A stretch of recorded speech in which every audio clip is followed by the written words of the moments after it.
Olá pessoal, tudo bem? Meu nome é Adriano Leonardi, sou médico ortopedista, especialista em cirurgia do joelho, também sou pós-graduado em medicina esportiva e hoje eu vou resolver gravar esse vídeo para responder uma pergunta que eu recebo muito nas redes sociais, que eu recebo muita pergunta aqui presencial no consultório, que é o que acontece se eu tiver uma lesão de um menisco e eu não puder operar.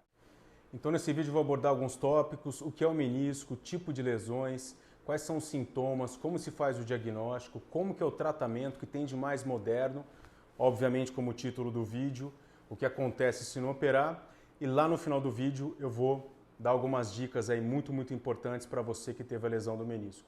Antes de mais nada, não se esqueça aqui de se inscrever no meu canal, de ativar o sininho para quando a gente tiver as estreias, as lives, e novamente, todo mundo que tiver dúvidas, alguma questão a respeito desse tema, fica à vontade para escrever aqui embaixo. Vamos lá?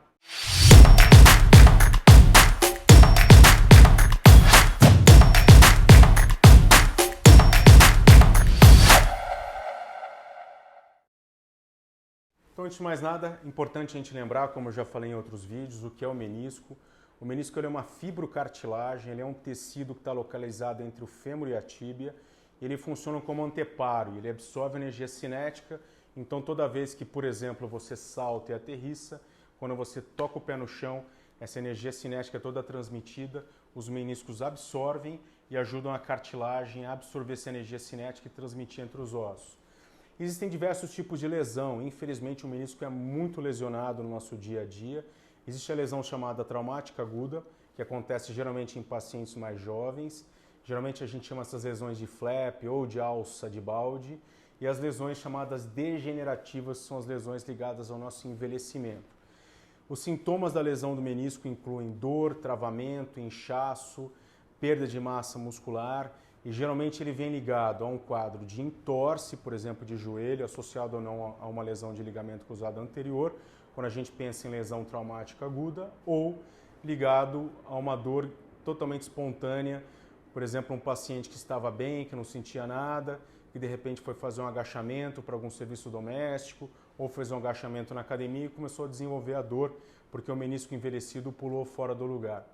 O diagnóstico é dado através do exame físico, né? É importante, muito importante examinar o paciente. Existe uma série de manobras que o médico testa no consultório para a gente saber se teve ou não lesão do menisco.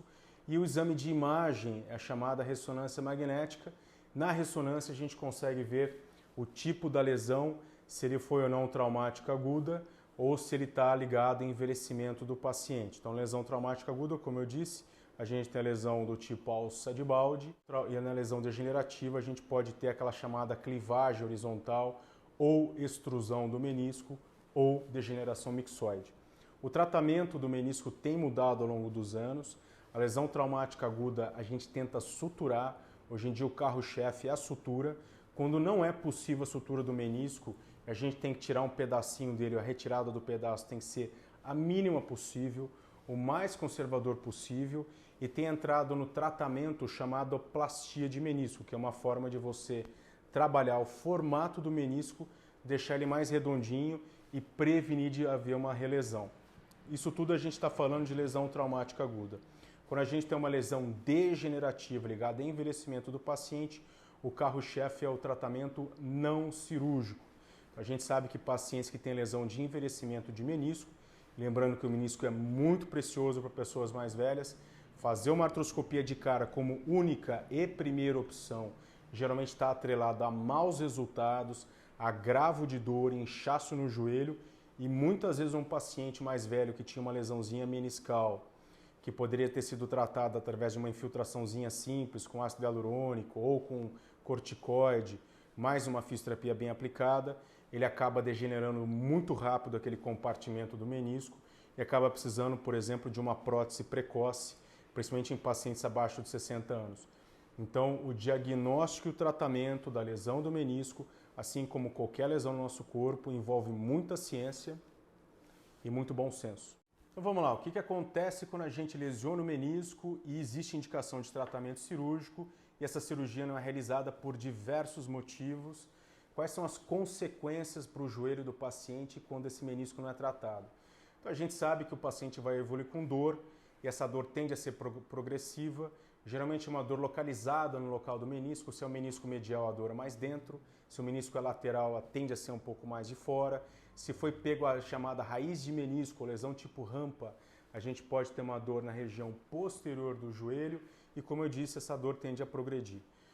O menisco lesionado dentro do joelho, ele começa a dançar e gera muita reação inflamatória devido a essa instabilidade, e essa reação inflamatória faz o joelho inchar. Então, esse inchaço no joelho, depois da lesão do menisco não tratada, está ligado à irritação do menisco e pode ser também o início de uma degradação e de uma destruição cartilaginosa.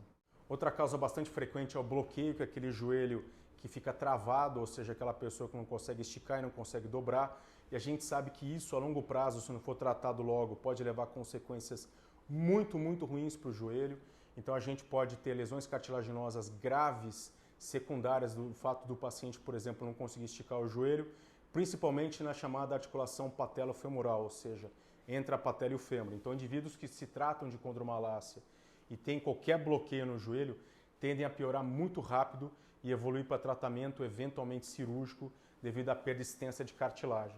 Outra causa bastante frequente, estalido. É muito comum o paciente sentir o joelho crepitar ou estalar, ou sentir que ele está pulando fora do lugar.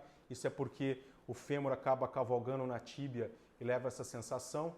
Sensação de falseio, justamente pelo fato do fêmur sobrecarregar, passar por cima da tíbia, dá uma sensação que tem alguma coisa saindo fora do lugar. Isso tudo tende a ser agravado se a gente tiver uma lesão de ligamento cruzado associado. Perda de massa muscular. Então a gente sabe em medicina esportiva que quando a gente lesiona alguma coisa dentro do joelho, menisco, cartilagem, ligamento, a gente tem uma perda do arco reflexo da musculatura da coxa, chamada de quadríceps. Isso daí vai levando a chamada inibição artrogênica do quadríceps, então a pessoa perde massa muscular.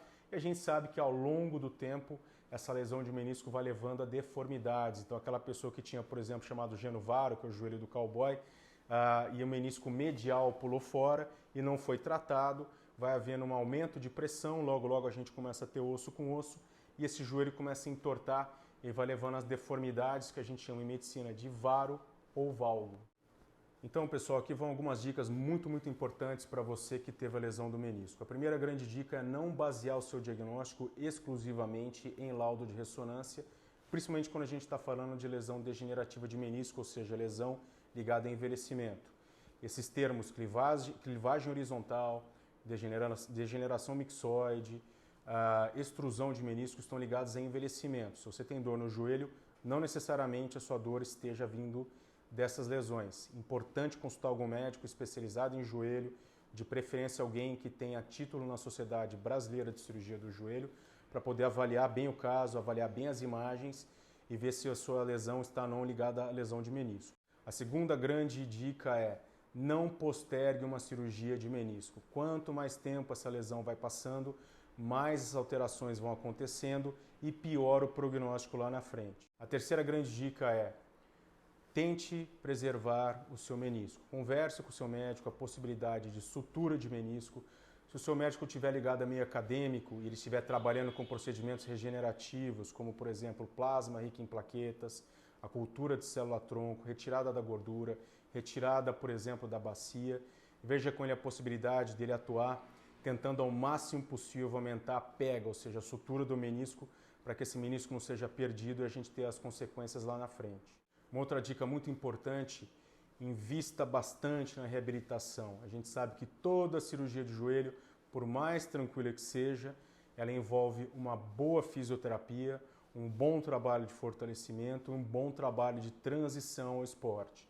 Então, se o seu médico está te pedindo uma cirurgia de joelho, se ele está agendando uma artroscopia para mexer no seu menisco, é muito importante que você tenha em mãos nomes de profissionais bons da área da saúde para poder te reabilitar. E aqui a última dica, que é a mais importante de todas, é principalmente para você que nunca teve lesão de menisco. Mantenha-se ativo, mantenha-se dentro do peso. Se você gosta de futebol, se você gosta de vôlei, se você anda de skate, se você é lutador de jiu-jitsu, de MMA, é muito importante que você faça o chamado treinamento funcional. O treinamento funcional melhora a qualidade do seu movimento, reduz absurdamente o risco de você sofrer um entorse de joelho, você colocar o seu joelho em risco e ter ou não uma lesão de ligamento cruzado anterior ou uma lesão de menisco. Pessoal, muito obrigado por ter chegado até o final do vídeo aqui comigo. Se você não é inscrito no meu canal, seja muito bem-vindo. Se você tem interesse em vídeos éticos falando de cirurgia do joelho, doenças da cartilagem, medicina regenerativa, fica muito à vontade para se inscrever, para me seguir aqui no meu canal. Se ficou alguma dúvida a respeito desse tema, fica à vontade para dissertar aqui embaixo. Se você tem sugestões de temas, fica à vontade para encaminhar aqui para mim. E até o próximo vídeo.